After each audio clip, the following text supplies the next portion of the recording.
A polar blast is sweeping up the South Island, disrupting flights and causing treacherous road conditions. The storm, billed as the worst of the year, has seen snow fall throughout Otago, and inter-island ferries have been cancelled from tomorrow night as the severe weather is predicted to move up the country. Here's our Otago Southland reporter Lydia Anderson. Snow began falling in Queenstown and Arrowtown at lunchtime today, with temperatures plummeting throughout much of Otago.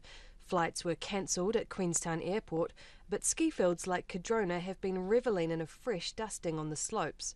Queenstown Lakes District Council spokesman Jimmy Sygrove says residents in the resort town were excited to get a brush of snow. It was settling up in some of the suburbs like Arthur's Point, Fern Hill, out towards Arrowtown, but no, none of it was actually settling in here, although it was snowing quite heavily and it looked nice. Drivers were told they needed snow chains over the Crown Range, but black ice on the roads has been causing the most trouble. The police say about 5 crashes were reported early this morning as vehicles slipped on icy roads.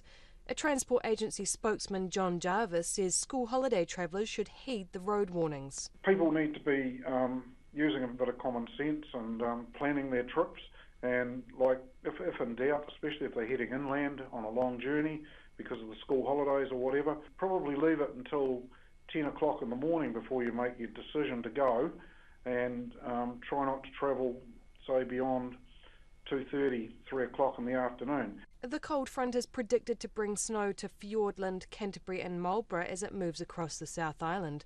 Federated Farmers Vice President Andrew Hoggard says most farmers have generators and are preparing to move stock if necessary.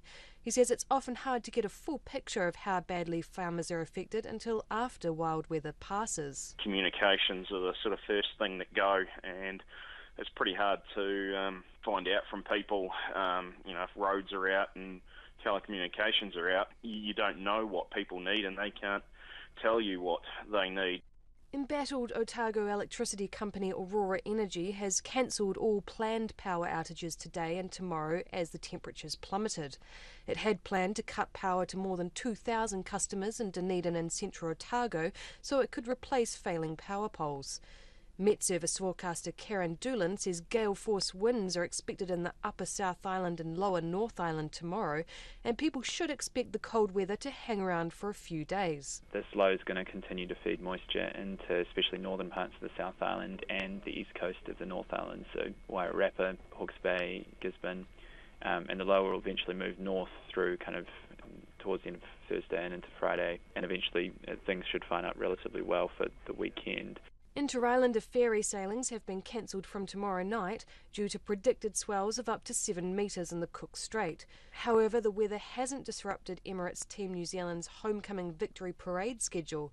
Christchurch organisers say the weather would have to be very severe to interrupt plans for tomorrow's parade, and a bit of sleet isn't enough to put any Cantabrians off.